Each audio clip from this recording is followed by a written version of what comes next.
Before I preach, I'd like you to roam around, no? Pwede po kamay tayo ng mga 8 katao. Okay po ba 'yon?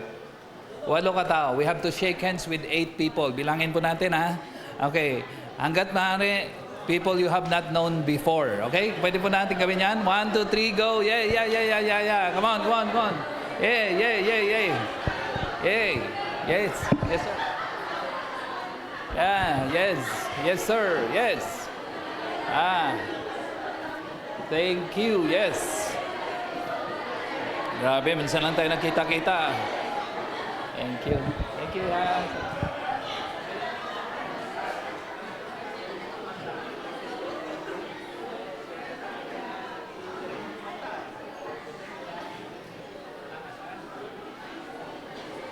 Thank you very much. Okay. Salamat po mga kapatid. That's supposed to last for 40 minutes. No, hindi. Okay, so once again, high five your neighbor. Sabi mo sa kanya, God bless ya, my sister. Yan. Okay, palakpan po natin si Lord. Can we be seated, please? Palakpan po natin si Lord. Mauna po tayo. Last Sunday, I shared about saving faith. Ano po ang topic natin last Sunday? Saving faith. I shared about the importance of knowing Jesus as our Lord and Savior, asking Him to come into our life, repent of our sins, turn around from sin, and turn to follow Jesus. Are you with me? Amen? Today, I'll be sharing a follow-up of that message and growing our faith well. Ano po ang title natin ngayon? Growing our faith well. After we come to know Jesus as our Lord and Savior, we have established a personal relationship with Jesus. And after establishing a relationship with Jesus, our next challenge is for us to grow. Sabi na sa tabi natin, grow. Okay, so that's our topic for today, growing our faith well, no? Okay ba yan? Before we go further, let's pray. Father, we thank you, Lord, for the opportunity and privilege of serving you, God, in worship. And Lord, we pray that as you speak to us, Lord, through your word, we pray that God, your Holy Spirit, will speak to us, O God, individually, privately, and corporately as a church. We pray, O God, that everything that we hear and Lord, and come to understand today will be used, O God, for our growth and maturity, and will redound for your glory and honor and praise. Father, we pray that you will speak to us, O Father, in your own unique way, and we pray, Lord, that you will accomplish your purpose for this very hour. Father, glorify your name as we desire to enthrone you, Lord, in our lives and in our midst. We honor you, Lord, and we love you for this, our prayer with thanksgiving in Jesus' name and for His sake. Amen and amen. Sige po, another na round of applause para kay Lord. Palakpan po natin si Lord. Yes. Okay? Bakit po tayo nagpapalakpas, Pastor, sa church? Kasi para hindi antukin. Amen? Sabi mo sa katabi mo, antukin ka pa man din. Hindi ka din. Pero lang yan, baka ma-offend yung katabi ninyo, no? Okay, so growing our faith well, no? So, are you ready? Are you with me? So, we have 6 points for today. Ilan po? 6 points. So, we better start it off, no?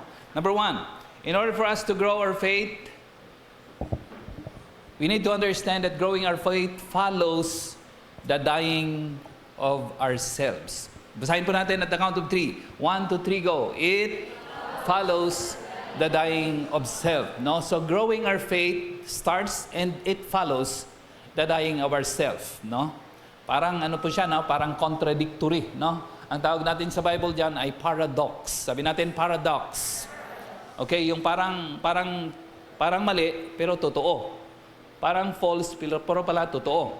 Akala ko pa, Pastor, mag-grow tayo. Yes, pero dapat mamatay muna. Are you with me? Tama po? Tama, so yung butil ng mustasa o kaya butil ng palay, bago siya mabuhay at bago siya mag-grow, mamamatay muna siya, mamuhulog muna siya sa ground. Pagkatapos yung mahulog sa ground, mamamatay. Pagkatapos yung mamatay, saka pa lang siya mabubuhay. Are you with me? Are you with me? So, growing in our faith and maturity and in our spiritual life requires that we follow the dying of self first. It follows the dying of self first. Luke chapter 9 verse 23, basahin po natin kahit wala pa. Dapat nandun na. Okay, at the count of 3. 1, 2, 3, go. Then he said to them, If anyone would come after me, he must deny himself, take up his cross, and follow me. In some other verses related to the dying of the self, sabi ni Lord, if anyone would come to follow me, he must first die to himself. Take up his cross daily and follow me. So, growing our faith requires that we first die to self. Are you with me? Are you with me? Say yes. Okay, so ganun po, no? So, it should be death to self, no? Another verse po natin dyan, bro, please. Galatians chapter 2, verse 20. Basahin po natin ng malakas. At the count of 3. 1, 2, 3, go. I have been crucified with Christ. I no longer live, but Christ lives in me. The life I live by faith in the Son of God who loved me and gave Himself for me. So sabi na Apostle Paul, I've been crucified with Christ at hindi na ako ngayon ang nabubuhay. Si Kristo na aking tinanggap, ako'y namatay at siya na ngayon ang nabuhay para sa akin. And sabi niya, the life I live in the body, I live by faith in the Son of God who loved me and gave Himself for me. Sabi mo sa katabi mo, for me. So yun po mga kapatid, ang ating pong paglago kay Lord, nangangahulugan na tayo muna'y mamatay sa sarili. Pag namatay sa sarili, si Lord pumasok sa ating buhay at nabuhay na tayo kay Kristo. At nung tayo nabuhay kay Kristo, unti-unti po itong lalago yung ating pananampalataya. Are you following? Say yes. Okay, so ganun po. So anong number 1 ulit? Growing to self follows the dying to self. Number 2, growing sa ang ating faith well is a result. Come on, let's read with me. 1, 2, 3, go. It is a result of our new identity in Christ. So, nung tayo po, of course, buhay po tayo. Nung nakakilala tayo kay Lord, tayo po ay nag-repent, okay, nagsisi ng ating kasalanan, tinanggap natin si Lord sa ating buhay, pinatawad niya at hinugasan ang lahat ng ating mga kasalanan. Sabi mo sa tabi mo, lahat. And then, nung napatawad niya tayo sa ating mga kasalanan, He put a new identity in us. At our identity is we are now children of the Most High God. Are you with me? Yes. Tama? Anak na tayo ni Lord. Sabi mo sa tabi mo, anak ka na pala.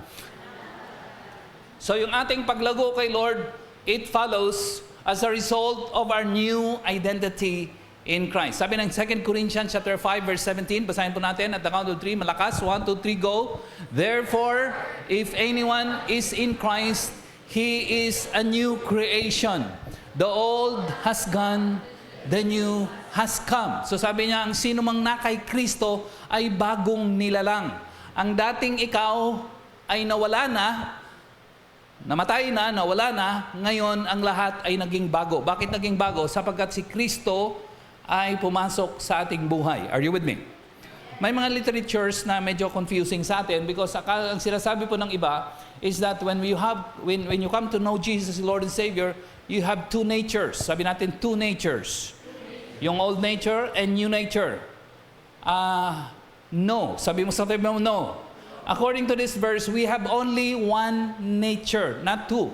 One nature. Sabi natin, one nature. Okay, so parang ganito. When I asked Jesus to come into my life as my Lord and Savior, my old has gone. My old nature has gone.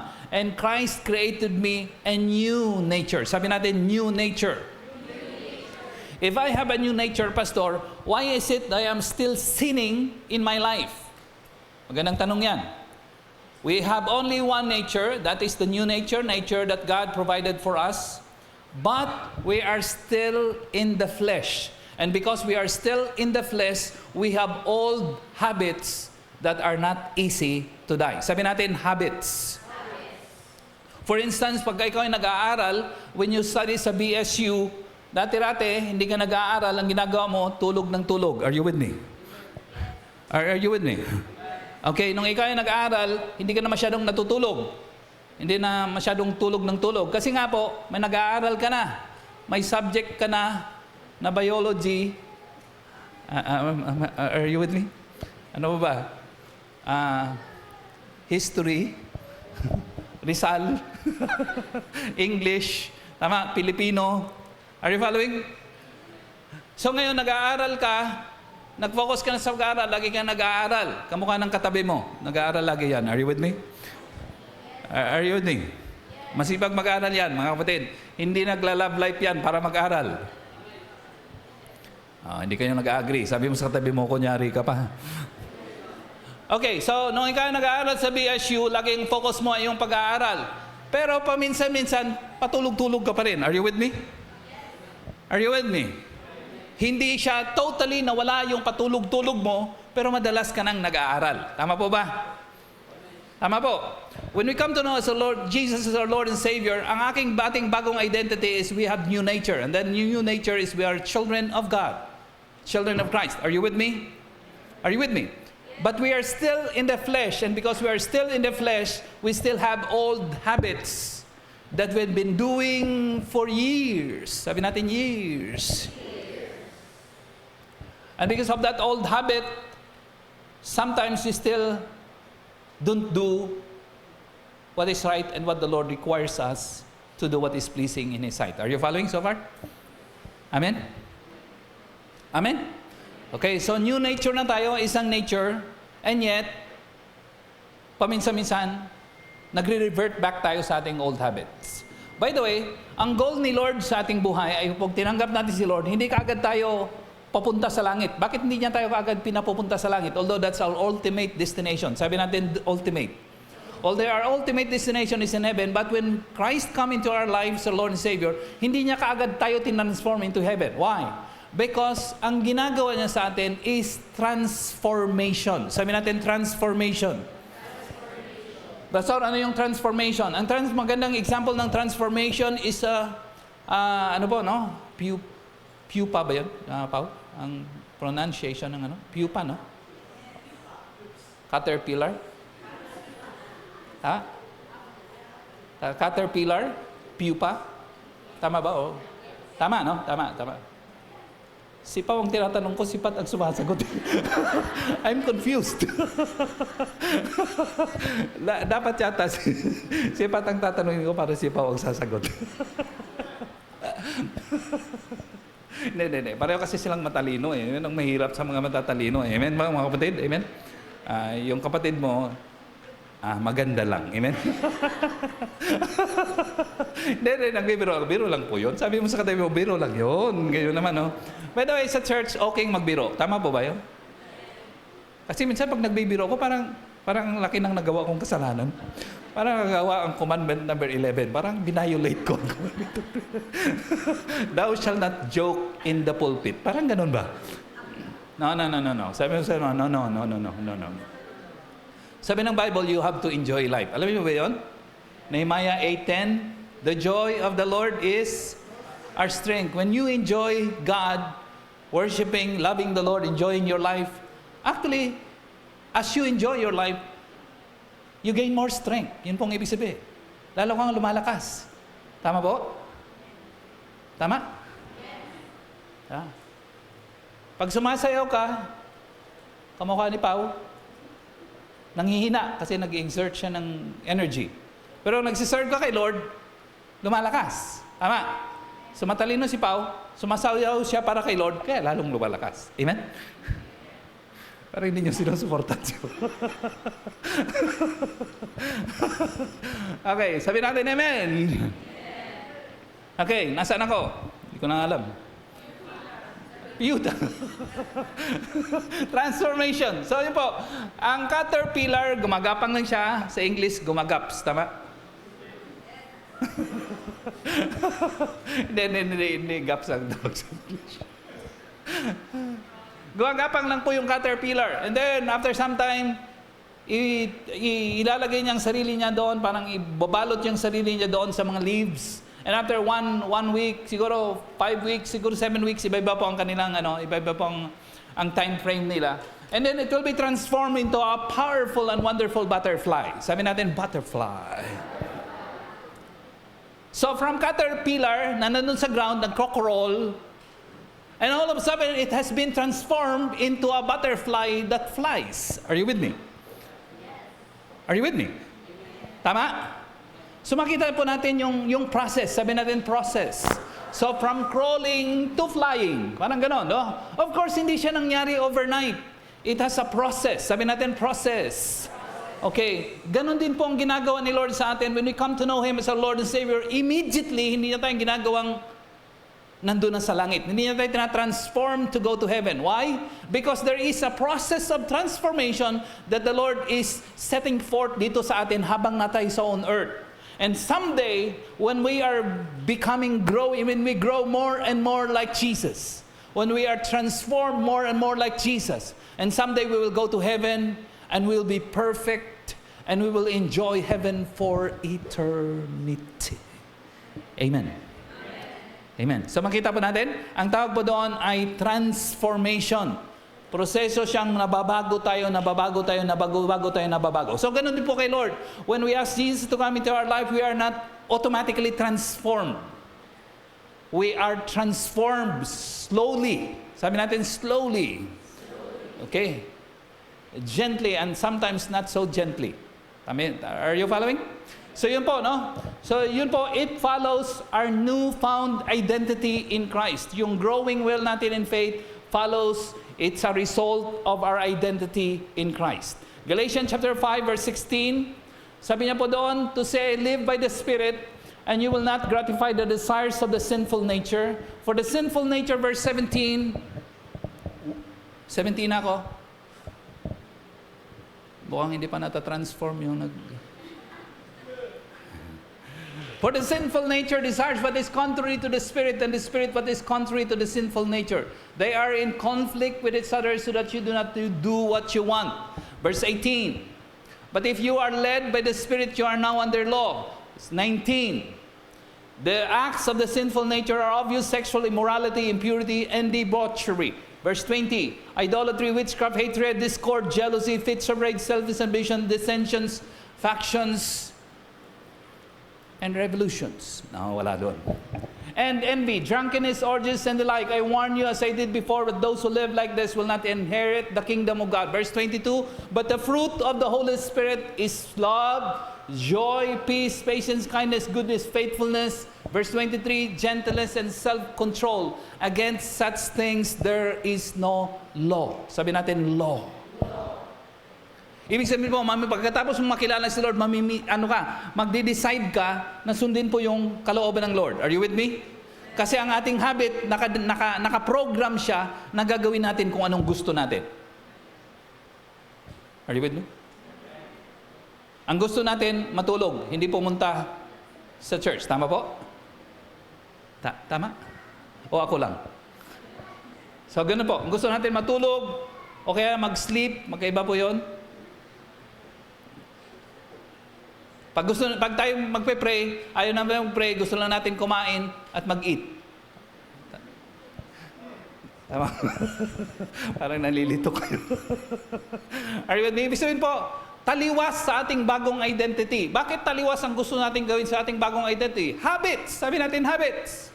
Old habits die hard. Yes, tama, Pao. Ganun po, mga kapatid. But we have only one nature. And nature is we are children of God. Are you with me? Okay, now number 3. To grow spiritually well, number 3 po is or needs both caring, nurturing, and pruning, and even pushing. Okay? Minsan naka-highlight lang tayo sa isang bagay na ginagawa natin. Dapat ang church ay caring. Tama po. Church should be caring.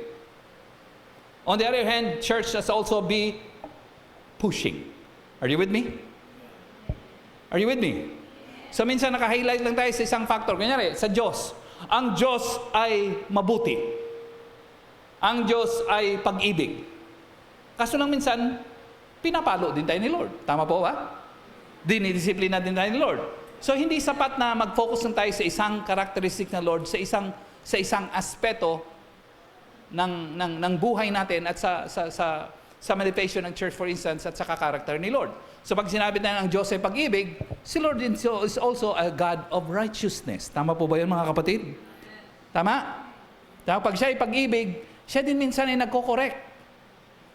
Tama po? Tama. So, pareho po yun. So, ang paglalago natin spiritually ay hindi yung love, love lang, love, love, love. Pag may problema, ay, ako na yan. Kasi ano doon. Yung ibang tao, hindi nila maintindihan yan. Pumunta sa church, and they are blessed by the church. When problems arise in the church, they go out of the church. They don't understand these things na yung sinasabi ko po sa atin. Are you with me? Ang spiritual maturity requires caring / nurturing, but it also requires growing, pushing, and sometimes rebuking. Are you with me? Lahat yan kasama. Huwag lang tayo mamili ng isa. Tama po? Tama po. So sa pag-grow natin spiritually, nangangahulugan, inaalagaan tayo. Sabi mo sa tabi mo, magpaalaga ka naman. Pero hindi lang tayo inaalagaan, nurture din tayo, tinataniman din po tayo, tinuturuan din po tayo. Ang tawag ko doon is nurture. Sabi natin nurture. But hindi lang tayo tinuturuan, minsan sinasaway din tayo. Minsan nire-rebuke din tayo pag maagang nagla-love life. At walang nag-i-amen. At alam ko na kung bakit. Are you with me? Kasi ayaw nating magpapigil sa love life. Pigilan mo lang ako, pastor, sa lahat. Wag lang yun. Are you with me? Sabi mo sa tabi mo, parang dialogue mo yun. hindi niya dialogue yun. Dialogue ni Pao yun. Amen? John 15, 1, 2, 3. Basahin po natin. John chapter 15, 1 to 2 pala. Okay, I am, at the count of 3, basahin natin. Let's read together. Aloud. Are you with me? Okay, 1. Are you ready? 2. Are you ready? 2.5. Are you ready? 2 3/4. No. 1, 2, 3, go. I am, and the Father is the gardener. Verse 2. He cuts every branch in me that bears no fruit, while every branch that does bear fruit, He prunes so that it will be more fruitful. My father was not only a pastor and teacher, but he was also a farmer. Are you with me? Okay, I grew up in the farm. So, ibig sabihin po, nung kami maliit pa lang, nagpa-farm yung tatay ko at tinuturuan kami mag-farm. Sa farming po, isang tinatanim nyo ay kalamansi. Are you with me? Are you with me? So, pag nagtanim siya ng kalamansi, walang kalamansi sa amin masyado, puro coconut. So, nagpatanim siya ng kalamansi. After some time, siya po ay magmamarkot. Alam niyo yung markot? Sa English, marked. No, walang ganun. Minamarkot. Ano man pa ibang tawag sa pagmamarkot sa Tagalog? Marketing. Alam niyo na, mga kapatid, alam niyo na. Sa ano kasi yun? Sa Koreano, ano po yun eh? Kimchi. Sa Japanese, Ajinomoto. Are you with me? wala nang kita yung wala nang dating yung aking joke kasi 10,000 times ko nang na-joke. Amen? So ang tatay ko, pag nagmamarkot siya, pagkatapos na may tumubo na doon sa minarkot niya, itatanim niya po yun. Puputulin niya po yun doon sa main tree na kalamansi, and then itatanim niya ulit doon. Are you with me? So ganun, tinitingnan lagi ng tatay ko ang mga kahoy, ang kanyang mga tanim na kalamansi. So pag napatay, minsan sinungay ng kalabaw. Sa English,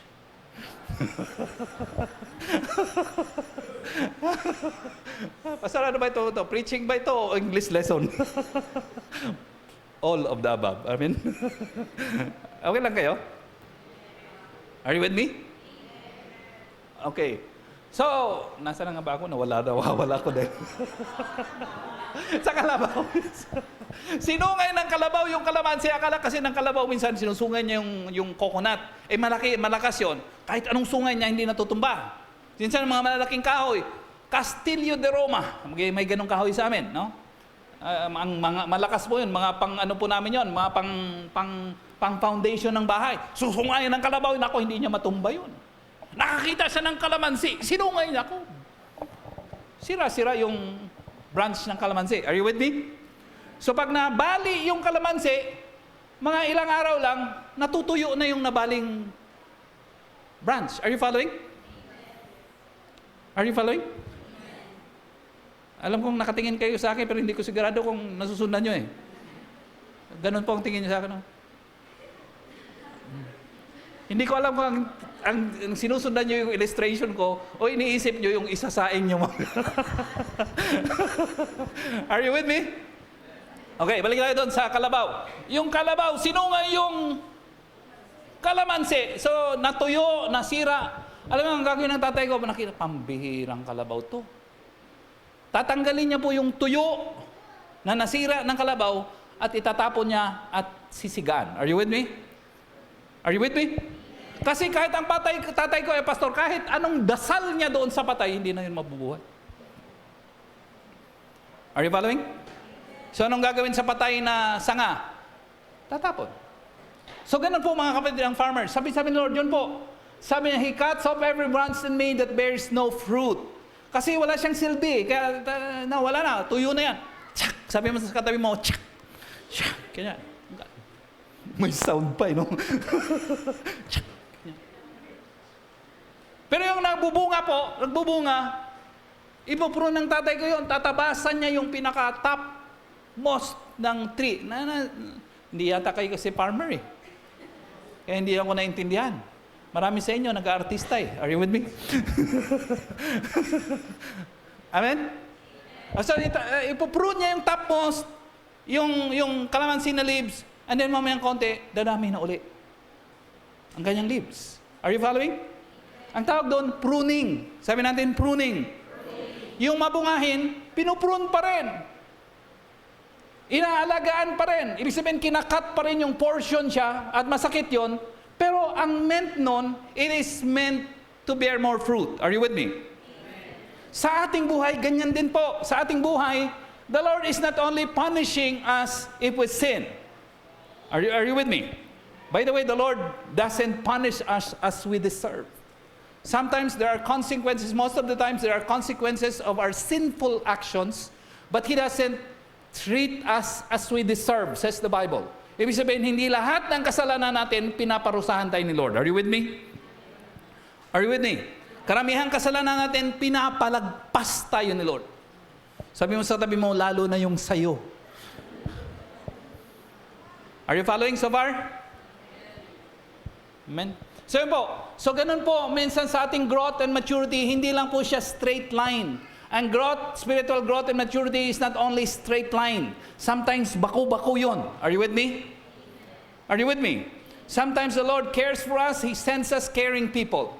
But sometimes the Lord cares us so much, He sends us leaders who rebukes us. Are you with me? Overall, lahat ng mga taong pinadala ni Lord, tulong yun sa atin.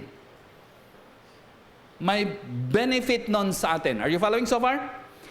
Okay, so balik po tayo doon sa point natin. Anong nangyari? Point number 3, it needs both caring, nurturing, and pruning and pushing. When somebody or leader, for instance, pushes us, it's not because they hate us. It's because they love us. Are you with me? Are you with me? Tama?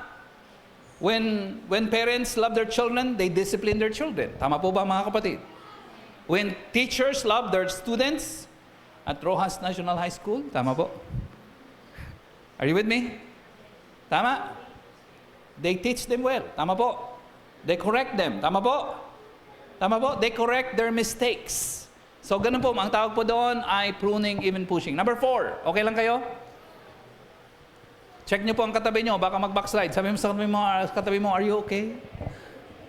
Okay, number 4, it requires persevering and learning from failures.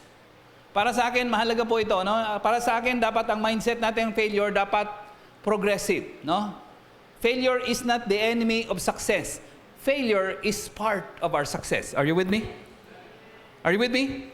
You cannot succeed well and succeed for a lifetime if you hate failure in your life. Because failure is where you learn the most in your life. Tama po ba mga kapatid? Amen? So wag po nating isapuera yung failure sa ating buhay. Kasama po yun. Sabi mo sa tabi mo, kasama yun. Okay.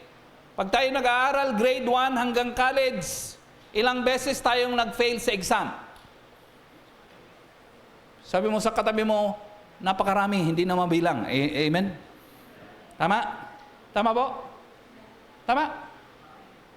Ano nangyari sa'yo nung nag-fail ka ng isang exam? Tinanggal ka ba ni teacher mula ngayon dahil nag-fail ka isang exam? Quiz, 1 to 10.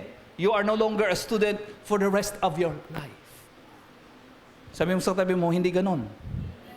Pag nag-fail ka, bumawi ka sa susunod. Are you with me? Are you with me?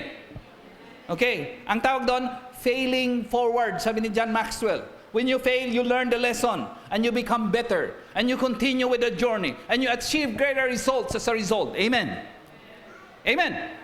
Tama. So yun po, it requires persevering and learning from failures. Para sa akin, mahalaga pong point yan, no? Yung nagle-learn tayo sa failures. Today, I'm a man of many achievements.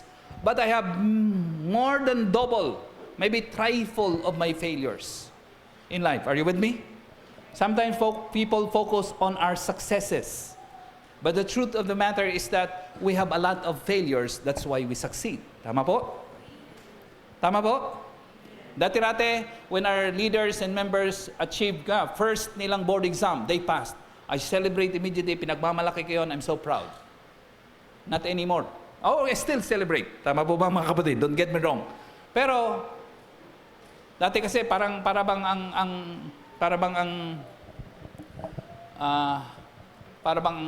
ang unheard rule is magaling ka kasi nag-strike one ka lang sa board. Are you with me? Are you with me? Ang ating exams, especially board examination, passing the board examination the first try doesn't mean that you are genius. Are you with me? That you are above average than other people. It doesn't follow that way. Are you with me? Are you with me? In fact, I love people who fail. And they rebound time and time again. Why? It means they persist. It means what they are looking after, what means they're desiring after is important to them. Are you with me? Are you with me? Gusto ko po yung mga students after they stop studying. Gusto ko yung mga students after they have married maybe early in life. Bumawi, nag-aaral pa rin. Are you with me? Are you with me? Habang umaattend ng college education, first year college, biology class, dala-dala niya yung anyang anak. Are you with me? Are you with me? 3 months old baby. Maingay pa sa klase. Gusto ko yung ganon, mga kapatid. After you fail, you learn from your failure and you become better. Tama po? Tama? Alam mo yung minsan ang strike one sa galing mo, honor ka lagi. Minsan ang tendency natin, magmamalaki tayo. Yung kasi mahinang ulo nun eh. Ako, matindi ako. Are you with me? Are you with me? Tama. Delikado yun eh. Delikado yun. Minsan, marami tayong success. At early in our life, puro success. Delikado yun eh. Are you with me? Alam mo kung bakit ako mayabang? Kasi early in my life, dami kong successes. First year, first honor, grade 1, first honor. Hanggang hanggang 4th year college. Laging first. Are you with me? Examination, piniperfect ko yung examination. Amen? Amen? Hindi, totoo po mga kapatid. Totoo talaga. Totoo. Hindi walang halong biro yan. Are you with me? At meron akong tatay na teachers. At stricto sila, ang laging tinitingnan yung grades. Out of 50 examination, 47 nakuha ko. Sabi ng tatay ko, bakit 47 lang? Hindi niya naitanong, yun po ang highest. Are you with me? Yung iba 30 lang, yung iba 29 lang, yung iba 15 lang. Basta, dahil hindi na perfect, something is wrong. So, ganun po yung aking upbringing. Kaya tingin ko lagi, first, dapat, kaya ang dami kong failure later in my life. Because the Lord has to deal with me about my pride. Are you with me? Are you with me? The Lord has to teach me a refined lesson in life. Ngayon, mas na-embrace ko yung nagfe-fail, pero nagpapatuloy. Are you with me po mga kapatid? Maraming failures, but they learn from their failures. Amen. Tama? Tama po? Alam mo, gusto ko po yung taong gano'n, nagfe-fail, fail, and then they still learn. It speaks about their heart, their persevering attitude and spirit. Gusto ko po yung gano'n. Ayun, alam mo kung bakit? Because in this life, there are a lot of troubles and trials. Ang kailangan dito, hindi yung one strike at success. Ang kailangan dito, puso na nagpi-persevere. Are you with me? Pwede ba nang palakpakan natin si Lord, no?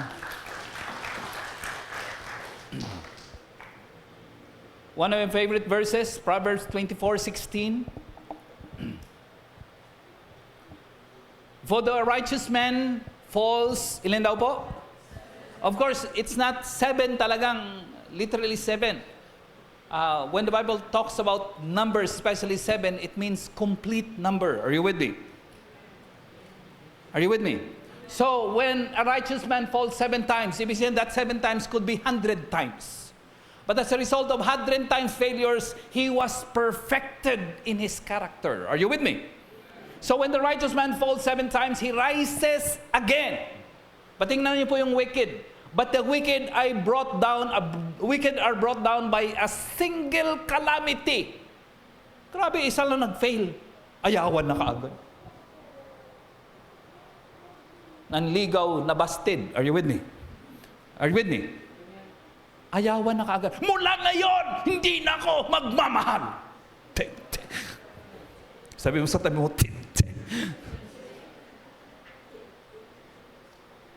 iniwan ako ng aking... Anong gusto niyo? ng aking boyfriend, ng aking girlfriend, na mahal ko. Alam mo, minsan magandang iniiwan. Are you with me? Oh, yun ang hirap sa inyo. Hindi kayo pumapayag eh. Sabi mo sa katabi mo, ayusin mo. You heard me right? Minsan maganda yung iniiwan eh.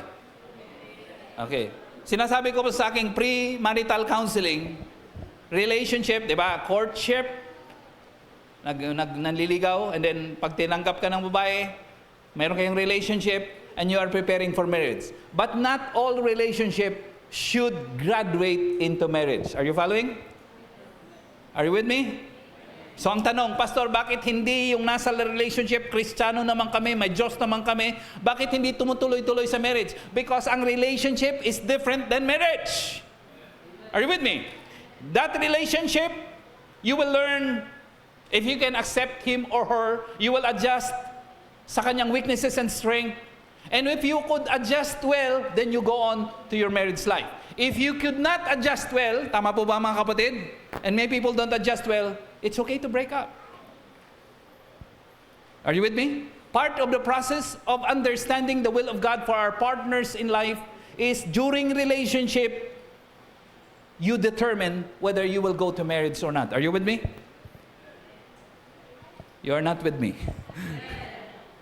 Amen. Tama? So sa akin lagi yung tinuturo, it's okay to break up because relationship is not marriage. Kaya pag ngayon nasa relationship, magpakita kayo. Are you with me? Ibig sabihin, pakita mo lahat ng kabulukan mo sa buhay. Amen. Huwag mo, ito ang problema ng iba. Pag nasa relationship, ang pinapakita yung magandang punto lang. Kaya pag mag-asawa sila, nagugulat yung asawa. Akala ko napakabait mo!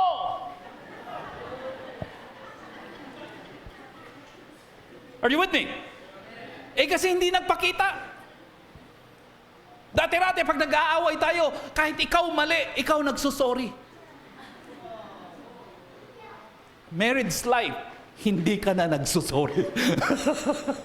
Sa relationship pa lang, pakita mo na. Are you with me? Para para makapag-decide siya. Should I go to marriage with this man or woman or not? Ganyan. Alam mo ba, marami pong mga married couples are trapped into marriage. Unfortunately. And here in the Philippines, we don't have a divorce. Tama po ba, mga kapatid? Sabi mo, pakita mo. Magpakita ka. Lahat ng, hindi lang, kasi madali pong magpakita ng mabuti natin eh. Ang hindi natin pinapakita, yung mga kabulukan natin. Sa English, bulls. Bulok ba? Bulls.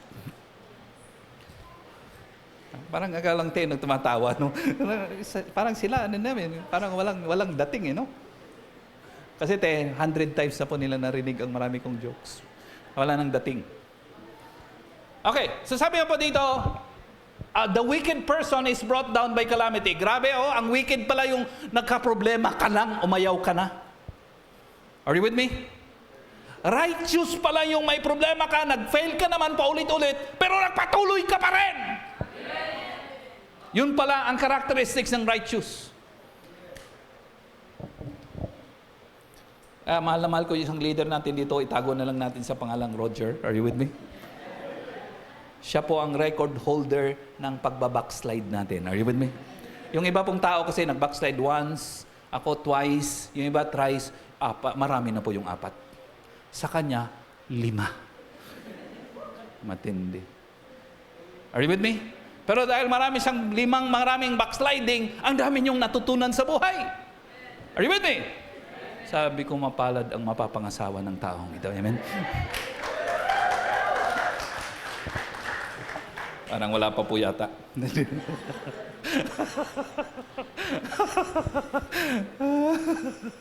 Pastor, pinapatamaan ka ba? Wala naman. Pinaparinggan lang.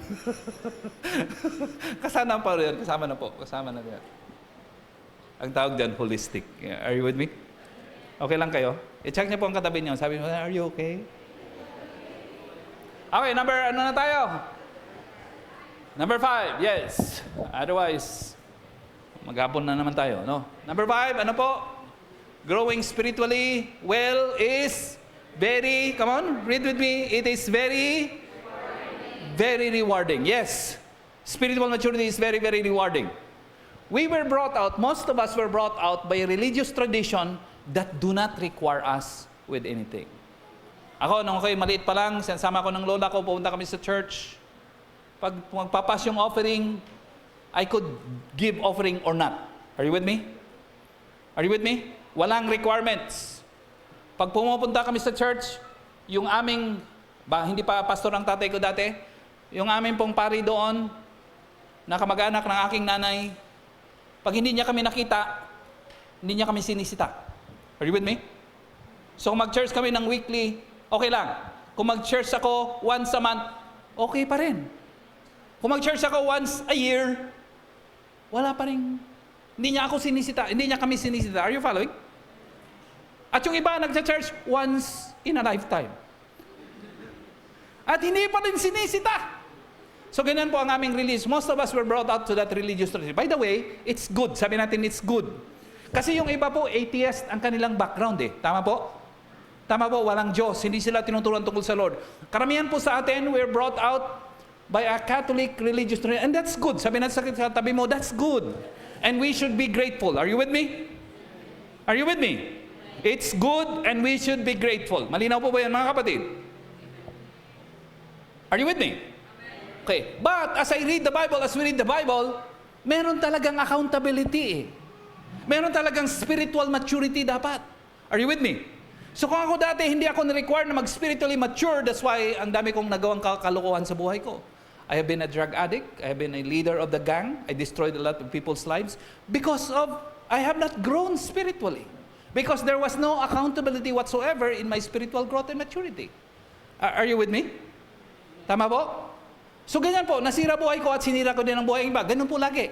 Hindi ka lang nasisira ang buhay mo, maninira ka din ang buhay mo ng ibang tao. Tama po? Tama po? Pag inayos mo ang buhay mo, automatically, tutulong ka rin sa pag-aayos sa buhay ng iba. Tama, mali? Okay? Sabi mo sa katabi mo, that's what you're doing to me. Tama po? Tama? Pag masamang ginagawa mo, nanghihila ka ng iba. Pag tamang ginagawa mo, hinihila ka rin ng tama sa iba. Tama po? Oh, sabi mo sa katabi mo, ganun yun. Okay, so yun po mga kapatid. So na-brought out po ako, karamihan po tayo ay sa religious tradition that do not require much. Ulitin ko po maganda po yun. I'm grateful. Are you with me? Na mayroon tayong tradition, yung iba walang religious tradition whatsoever. Walang Diyos whatsoever. Atheist, wala talaga. Kawawang kawawa. But sa atin, at least meron tayong religious tradition. Malinaw po ba mga kapatid? Na ituro sa atin ng church. May Bible din na pinagbabasihan ng preaching o kaya ng sermon. Are you with me? Are you with me? But habang nagbabasa tayo ng Bible, nakikita natin na dapat mag-mature pa po tayo. Amen? So yun po ang ginagawa natin. So nagmamature tayo, nagpupush tayo sa ating maturity. And dati-dati, ang pagkaintindi ko sa spiritual maturity, requirement. Yung tatay ko, porque pastoron siya, sinisita kami lagi. Mga anak, saan ang Bible nyo? Dito tayo. Gideons po yung Bible ko. Dinadala ko nga po sa school, tuwang tatay ko. Nadala ko po yun. Pero pagka talikod ni tatay ko, tatago ko na uli sa bulsa. Are you with me? Are you with me? Ang tingin ko kasi sa spiritual maturity, requirements. And I don't like requirements. Are you with me? Are you with me? Para sa akin, it's a requirement, it's burdensome. Sabi natin, burdensome. Pabigat ba? Again, sa English, pabigs. Tama? Okay, pabigat. Pero naintindihan ko sa Bible, hindi ganon. Kung bakit pala tayo nagmamature, sapagkat gustong ma-fulfill ni Lord yung ating potentials. Gusto niyang ma-maximize yung ating potentials. Are you with me?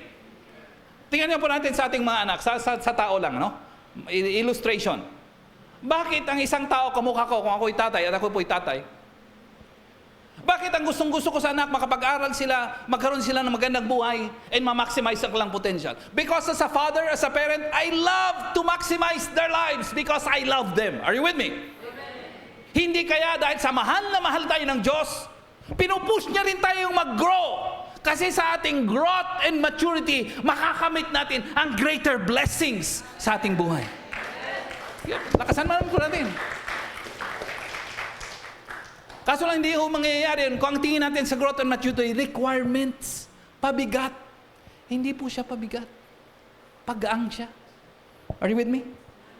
Ang aking pong buhay hindi po maganda. Nakwento ko na po ng maraming beses. Hindi po maganda.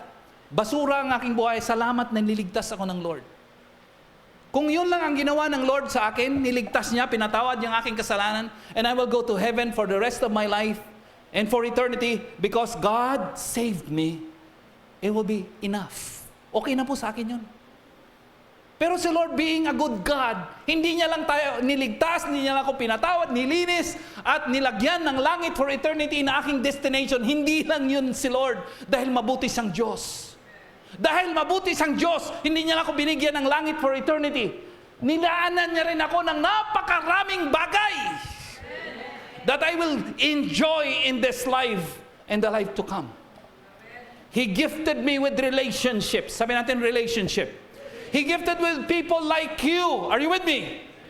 Amen. He gifted me with the opportunity to serve Him. Napakarami po, mga kapatid. Ganun kabuti ang Lord. Ibig sabihin po, ang spiritual growth and maturity is so rewarding. Napakarami pong pagpapala. Kaya nga sabi ko, Lord, bakit kaya maraming tao, Kristiyano lalo, sa Pilipinas, hindi naghahangad ng spiritual growth and maturity? Sa tingin ko, na-deceive po tayo. Ang nasa mind natin, pag nag-grow, burdensome. Pabigat. Hindi natin naiintindihan. Sa Ilocano, haan nga naawatan nga. Amen, mga kapatid. Amen? Sa Koreano, anong sayo? Amen, mga kapatid. Sabi mo sa katabi mo, ano din sa akin? Ayan, mga Koreano kong kaibigan, yung sayo. Diba? So, sabi ng isa, pabira itong mga Koreano pag bumabati, anong sayo? Dapat sabi niya, kaya nung binati ako ng Koreano, sagot ko sa kanya, sabi niya, ano namang sa akin? Are you with me? Sabi mo sa katabi mo, corny.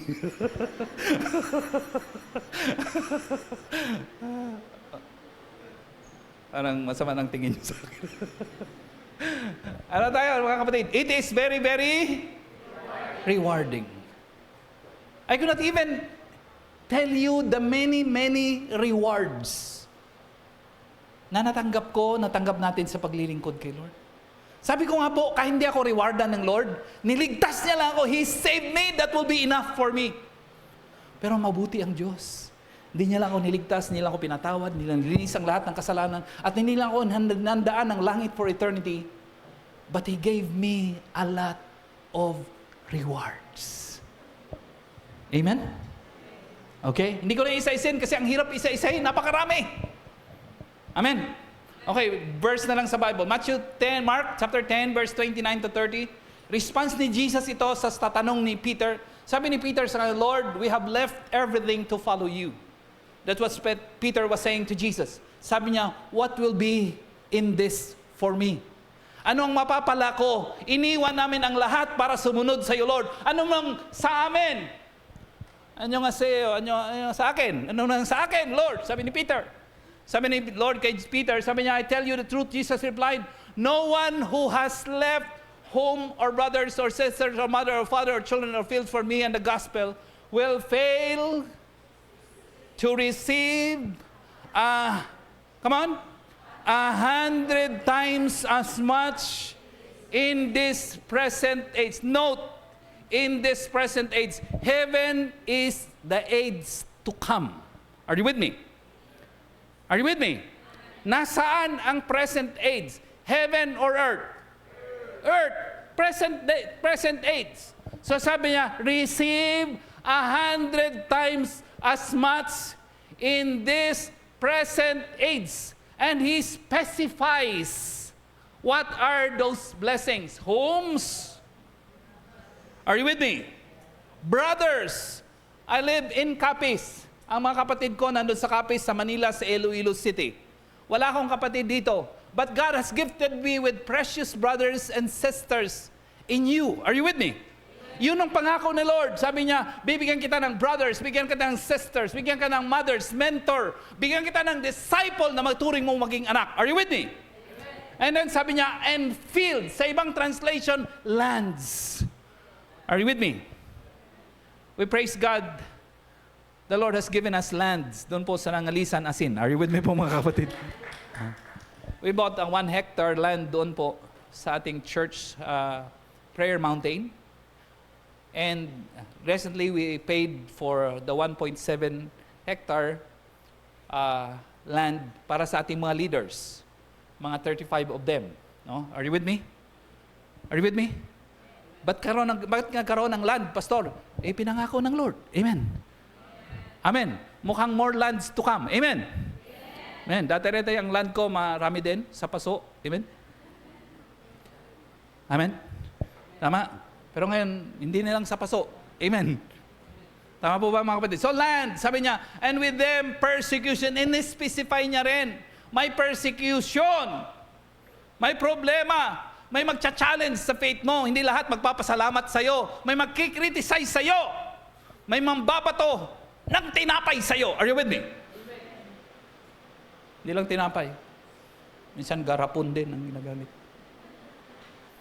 Nagigets po? Of course, doon sa leaders, tinutukoy ko, marami pong leaders tumulong sa atin, sa 3rd John at sa mga leaders natin, sama-sama po kami. Sama-sama po kami together. Amen? Amen? Sama-sama na nga together. Parang ano yung pastora?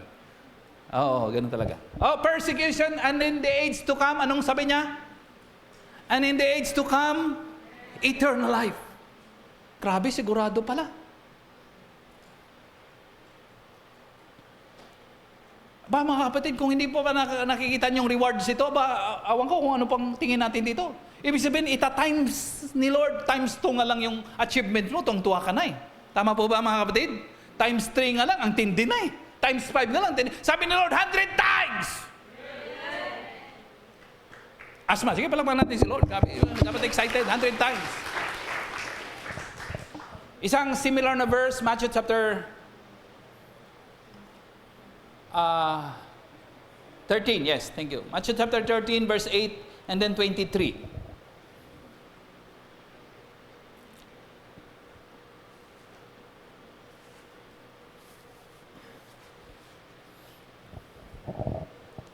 Gusto ko talagang, gusto ko talagang sumigaw-sigaw ng gusto pag nagpipreach. Hato lang, puso ko nga eh, amen.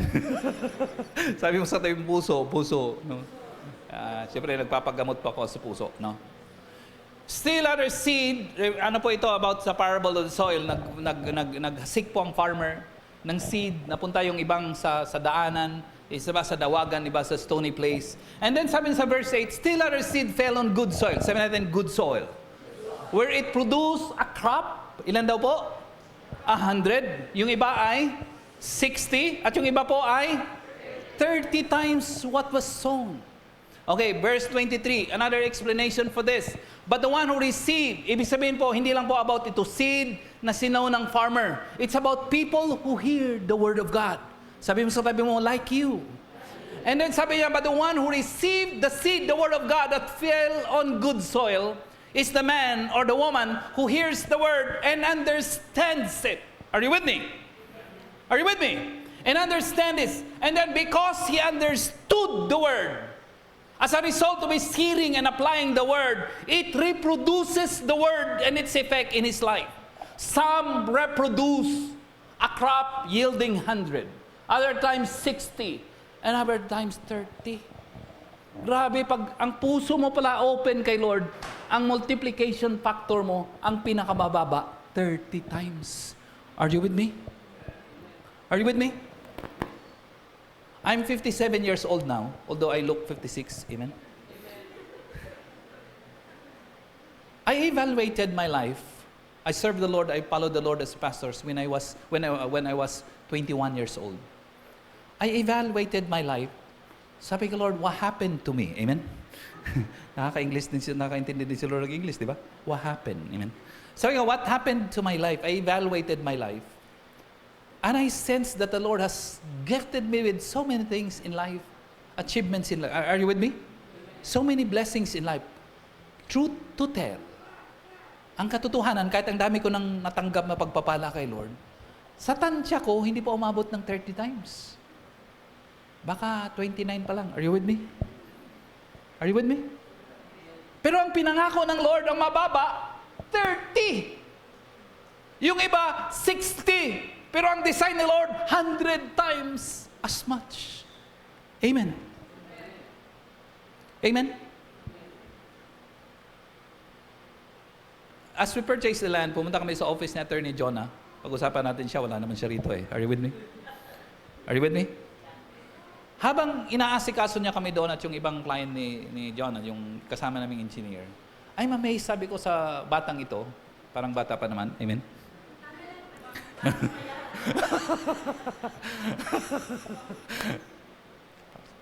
Bata yata ang asawa. Sabi ko, na-amaze ako sinabi ko sa kanya, sabi ko, I'm amazed sa refinement mo of handling people. Handling difficult problems. He talked to people, clients, difficult problems, and he handled it with ease and grace. Are you with me? Are you with me? Sinabi ko sa kanya, sabi kay Attorney Jonah, nasa isip ko, sabi ko, ano pa kaya ang pwedeng malabas na potential nito? Sigurado ako marami pa. Amen po ba mga kapatid? Amen?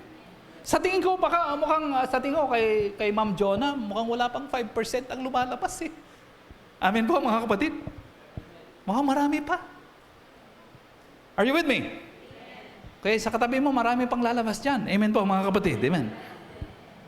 Amen. Tama? Because God has promised to reward us. At ang reward niya, 30, 60, 100 times as much. Alam mo, kahit may edad, sige po, lapanan po natin si Lord. Alam mo, siguro nakakilala kay Lord, nag-serve kay Lord, may edad na. And siguro Pastor, ako, sayang naman kung ang edad ko sana yung binabanggit yung mga kabataan, yung professionals natin. Ako matanda na ako, Pastor, nakilala ko yun, gusto mag-serve. Alam niyo, excited din po ako sa mga edad na kamukha ko. Amen? Parang ayaw niyo yatang sumama. Alam mo, kung kahit kayo older, nakakilala kay Lord, older kayong gustong mag-serve kay Lord, you're in a good company. Amen?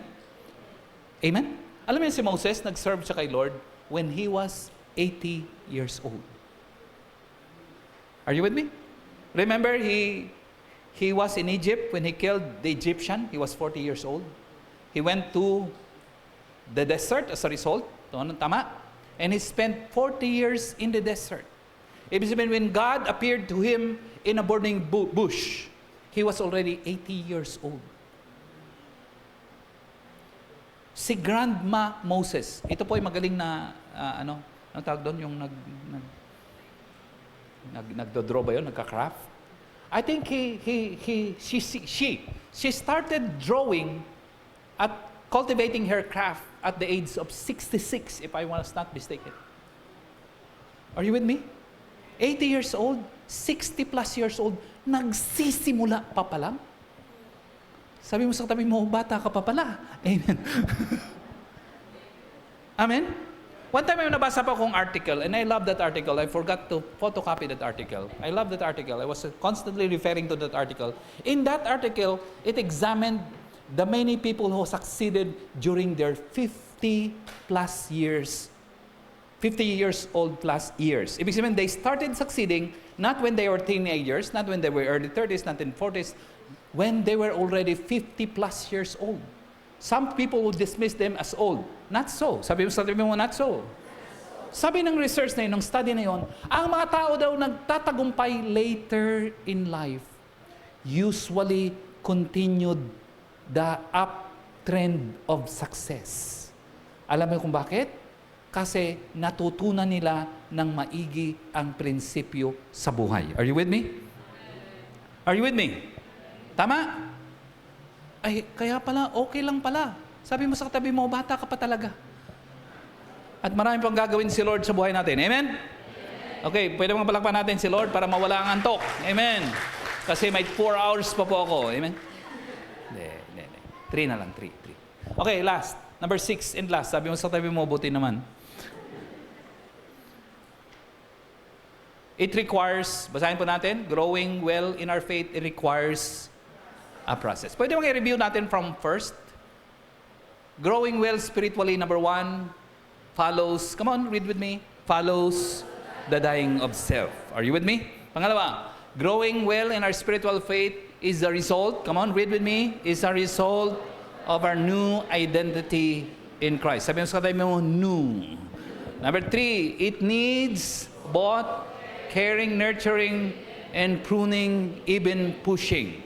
Number 4, it requires persevering and learning from failures. Number 5, it is very rewarding. And last, number 6, it requires a process. 1 John chapter 2, verse 12 to 14, verses that I love to quote always, especially when I'm mentoring with other churches and pastors. I write to you, dear children, because your sins have been forgiven. In these verses 12 to 14, John shared that there are levels to spiritual maturity. Sabi natin levels. 3 levels. Spiritual children, young men or young women. Are you with me? Are you with me? And then fathers or mothers. So children, because they know the Father. They know Jesus is the Lord and Savior. Young men and women, because they have grown in the faith, they know how to handle spiritual warfare. They always pray, they read their Bible, and as a result, use the Word of God. They have been victorious against temptations and other things. Are you with me? Ang tawag sa kanila, young men and young women. Are you with me? Ang tawag natin dito sa kanila, disciples. Sabi natin, disciples. And then pangatlo po, ang tawag sa kanila ay fathers or mothers. Bakit fathers and mothers? Because they take the responsibility to take care of children. Are you with me? Are you with me? That means sa Bible may 3 levels of spiritual maturity. Spiritual children, young men and young women, and then fathers or mothers. Are you with me? Amen. Okay. In our church, that level exists. So dito sa ating church, when you come to know Jesus, your Lord and Savior, you are a spiritual child. Malinaw? Malinaw? Okay? And then when you grow to spiritual maturity, you are discipled, you go to cell group, you attend training, especially an encounter. Encounter is coming up next month, April, 2nd week. So you prepare for that. You go to encounter, you go to our retreat, you go to our training, and you grow. Sabi mo, grow. And as you grow, you develop habits for spiritual maturity. Nagre-read ka ng Bible, nagpe-pray ka, ginagamit mo ang principles of the Word God in your life because you are growing spiritually, young men and women. But you should not be stopping at young men and women level. You should be growing until you bear children. And when you bear children, you take care of children. Ang tawag sa kanila, fathers and mothers. Are you with me? Dito po sa atin, there are a lot of us who are leaders already. There are cell leaders, they lead people, they disciple people. They're the ones who go sa mga iba-ibang school, Rojas National High School for instance, and other schools, no? Almost all campuses here in Baguio and Trinidad ay meron tayong mga cells. Are you with me? Are you with me? If I go alone to those cells, I will die at the age of 58. Amen? Next year. Are you with me? But because I don't go alone, we have leaders who are faithful, who are industrious, who are serving the Lord. Are you with me? So pumunta sa campus, nagdi-disciple because kahit sila ay bata pa lang, ang level na nila ay fathers and mothers spiritually. Amen? The moment you disciple a person, when you take care of a person spiritually, you are considered a father or a mother. Amen? So meron siyang level. Children, young men, women, and fathers and mothers. That means, sabi mo that means, there is a process to follow to our spiritual maturity. First, when you come to know Jesus, your Lord and Savior, you have become His child. Ang tawag sa iyo, spiritual children, spiritual child. Tama po? Are you with me? And as you eat the Word of God, and as you pray, you grow. And as you grow, you serve the Lord a little more. Tama po? And as you serve the Lord a little more, you go to cell group siguro, Sunday celebration, you grow as a result, you become young men and young women. Are you with me? You help your mentor gather your classmates. Tama? Para makapag-cell group. Tama po ba yung mga kapatid? You help your mentors invite friends and relatives. Tama po? Because you are young men and young women. But as you grow continuously as young men and women, you become fathers or mothers. You become, dito sa atin, cell leaders. Amen? Palakaman po natin ang ating mga cell leaders. Yes. Pwede bang tumayo tayong lahat para magtapos na tayo? Otherwise, baka susobra pa ako ng 5 hours. Amen?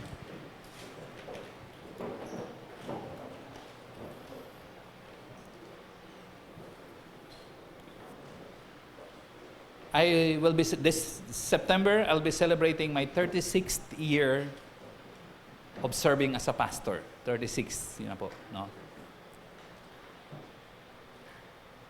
In almost 36 years of my being a pastor, I have attended and led and attended cell group. Sabi natin cell group. Last night, we hosted a cell group in our house. And until now, I learn from cell members. Amen? I enjoy going to cell group. I enjoy learning from other cell members and cell leaders. I love cell group. Cell group is my life. Are you with me? Tama? Alam mo bakit gustong-gusto ko ang cell group? Because in the cell group, it's not only you as the leader who is the one teaching others. You also learn from others. Are you with me? And I love learning from other people. Tama? And some of the members that we have at cell group was sharing, Pastor, ganito ang akin. They were vulnerable. Share sila ng kanilang struggles, ng kanilang temptations. Sabi ko, bro, that's wonderful. Thank you for sharing that honestly. Cell group. Are you with me? Alam mo, pag tinatago natin yung ating weaknesses, we cannot leak it. Hindi natin ma-overcome. When we put our weaknesses in the open, sa group of people lang na we could trust, we grow as a result. Are you with me? Amen? I was a pastor's kid, but I didn't grow up to be a good pastor's kid. I grew up to be a leader of a gang, a drug user and addict who destroyed many young people's lives. Alam mo bakit? Because in our church, I praise God for my father, who loved the Lord so much and was passionate in serving the Lord. But there was no discipleship. There was no accountability system. There was no cell group that will help people mature in their faith and help them with their weaknesses. When I became a pastor, I came to understand what about the cell group. And when I understand cell group, I studied lots of things about cell group. And when I come to understand about cell group, I implemented this in our church. And ever since, we've been having that cell group structure in our church. When we love cell group, you know why? Because it provides us with accountability that we need in order for us to grow. Are you with me? Alam niyo kung bakit? Because growth and maturity requires a process. Sabi natin, process. Ang ibig sabihin ng process, kung ikaw ay grade 1, mag-aral ka, magawa ka ng exam, gawa ka ng assignment, and then magiging grade 2 ka. Aral ka uli, gawa ka ng assignment, gawa ka ng exam. Are you with me? Cheat pa minsan-minsan. Tama po ba? And then grade 3. Tama po ba mga kapatid? And then high school, and then college. Ang tawag po doon sa paghakbang mo, sa susunod na step hanggang sa ikaw makagraduate, ang tawag po doon ay process. Ano pong tawag? Process is good. Sabi ko nga, many believers don't appreciate the process because first and foremost, what was introduced to them as religious background ay kamukha nang na-introduce sa akin. Walang requirements. It's okay to serve God. It's okay not to serve God. Pero hindi po ang ganun sa Bible. Ang paglilingkod kay Lord ay makakatulong sa atin. Are you with me? Tama. Kaya dito sa atin, we are intentional of helping everyone to grow. Malinaw po ba yun, mga kapatid? Are you with me? Because your growth will be very, very rewarding. Amen? So this noon, gusto ko po that you take hold of your future. And then sabihin mo kay Lord, Lord, naintindihan ko ngayon kayo sa pastor na kalbo. Are you with me? Are you with me? Oh, hindi pa kalbo na uubos ang buhok. Tama. O kaya, kung mahal niyo po ako, pastor na manipis ang buhok. Okay ba yun? Hindi, kaya. Nasabi po ni pastor na kailangan palang mag-grow. Gets? Parang grabe, parang mas stagnant ako sa aking growth. Kailangan ko palang mag-grow. So today, Lord, salamat sa message mo and I'd like to respond to your message. Are you with me? Lord, ipagpapatuloy ko ang aking spiritual growth, trust, and maturity. Yung sinasabi ni pastor na cell group, alamin ko ngayon para ma-attendan. Yung cell group na masarap ang kainan. Amen po, mga kapatid. Lahat po naman ay may kainan. Tama po ba yun, mga kapatid? Gets? Mag-grow ako, I'll go through the process. Yung sinasabi ni pastor na upcoming training and retreat, pupuntahan ko ngayon para mag-grow ako. Are you with me? So kung kayo na-stuck sa inyong spiritual maturity today, you can come to the Lord. Lord, I'd like to continue with my trust for my spiritual growth and maturity. Amen? Amen? Because I know it is fulfilling for me.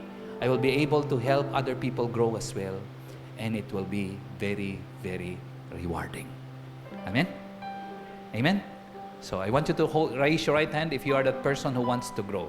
Okay po ba yun? Taas pa natin ang ating mga kamay because we want to grow spiritually and do well in our spiritual life and maturity. Father, we thank you, Lord, that you love us so much. You desire for us to grow. And we pray, Lord, that each one of us, oh God, will desire to grow more and more each day. And we will start our process of growth today. Lord, kung ano man pong kailangan po namin para mangyari po yung spiritual growth and maturity sa aming buhay, gagawin po namin yan, Lord. Siguro yung sinasabi ni Pastor na cell group, pagpe-pray ko na makaka-attend ako doon balang araw. O kaya mas maganda, as soon as possible. Lord, yung ibang training na hinahanda ni na Pastor at mga leaders dito ng church, I will come and benefit from them because my growth is not only for me. When I grow, I will be able to help others grow with me. And people will be inspired as a result of my growth and maturity. I'll be able to help them deal with their doubts. I'll be able to help them deal with their fears. And I'll be able, Lord, to point out to them the way so that they will achieve the way of fulfillment and life that is rewarding in your sight. Lord, tulungan niyo po kami, Panginoon, na patuloy kami mag-grow. Pagpalain niyo, Lord, yung iba sa amin, advance, mga fathers and mothers na sila spiritually, mga cell leaders. Salamat sa kanilang buhay. Sila pong nagli-lead sa amin ng mga gawain, ministry and cell groups. Yung iba sa amin ay mga kabataan, Lord, spiritually, na nagpapadisciple at nadidisciple, Lord. Salamat sa kanilang buhay. Tulungan niyo po silang mag-grow ng patuloy para mag-benefit ito ng marami sa maraming tao. Mga kabataan at mga kakilala po nila. Yung iba sa amin, Lord, ay mga bata pa lang, kakapanganak pa lang, spiritual children. But Lord, we desire also to grow in our spiritual maturity. Tulungan niyo po kami, bigyan niyo kami ng mentor, mga kaibigan, Lord, na tutulong sa amin sa aming paglago espiritual para lalabas ang aming full potential in you. Ibaba po natin ang ating mga kamay. Bago po ako magwakas sa panalangin, I'd like to ask, if you have come here as a guest today, alam po natin na magandang mag-grow para kay Lord. But the first step for us to grow is to have a relationship with Jesus. That means asking Him to come into your life as your Lord and Savior. Inviting Him to be your Lord. Asking Him to forgive your sins and to cleanse you of all unrighteousness. And receiving Him into your life as your Lord and Savior. That means repenting, turning away from your sin, and turning to Jesus to follow Him and His will. But it should start with a decision. Una mo na decision. Lord, susundin kita. Mula ngayon, ipagkakaloob ko ang buhay ko sa iyo. Dati-rati ako ang nasusunod sa buhay ko, decision ko. But today, Lord, gusto kong mag-grow, pero alam ko po, bago ako mag-grow, dapat magsimula muna ako ng personal kong relasyon sa inyo. So if you are here today, and especially if you are a guest, and you have not asked Jesus to come into your life as your Lord and Savior, I don't want you to miss this opportunity of inviting Jesus to come into your life as your Lord and Savior.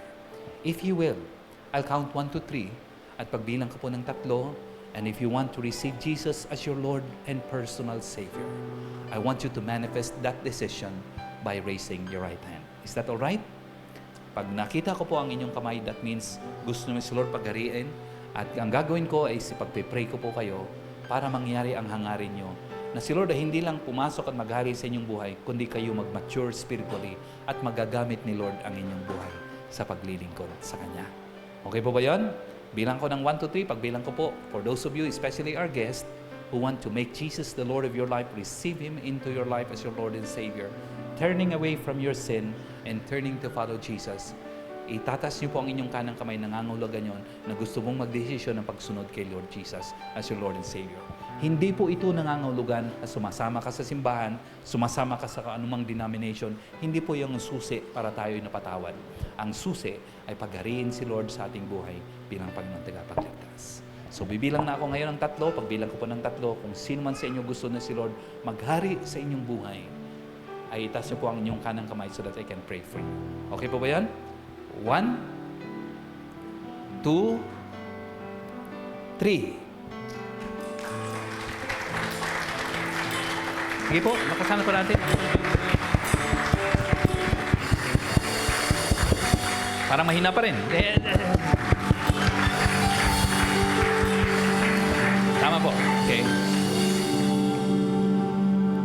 Dati-rati po, lumaki ako sa church, anak po ako ng pastor. Pero ang buhay ko po, hindi Kristiyanong buhay. Puro kamalian ang ginagawa ko. One day, nung ako ay 18 years old, sabi ng nanay ko sa akin, kasi nga namuhay ako sa drugs, namuhay ako sa ano. Sabi niya, anak, ano kaya kung si Lord paghariin mo sa iyong buhay? Sabi ko, Nay, umaten naman ako sa church Member naman ako ng simbahan. Hindi po ba sapat yun? Ay, sabi niya, hindi. It's not about membership in the church. It's not about attending church. It's about enthroning Jesus in your life as your Lord and Savior. You know what? I asked Jesus to come into my life. 2 o'clock in the morning. Bangag ako sa droga. 2 o'clock. Hindi ako mabago ng tatay kong pastor. Hindi ako mabago ng elder namin church. Hindi ako mabago. Kahit sarili ko, hindi ko mabago. But I asked Jesus to come into my life as my Lord and Savior. Miracle of all miracles, God come into my life and changed my heart. Are you with me? The next day, I have no desire for my vices anymore because God changed my heart. Are you with me? So it's not about church or denomination, it's about Jesus changing us from the inside out. And because you have asked Him to come into your life, babaguhin ka ng Lord. Tama po ba? At gagamitin ka ni Lord. Okay ba mag-pray muna tayo? Pag-pray ko po kayo, no? Especially for those of you who ask, you raise your right hand, no?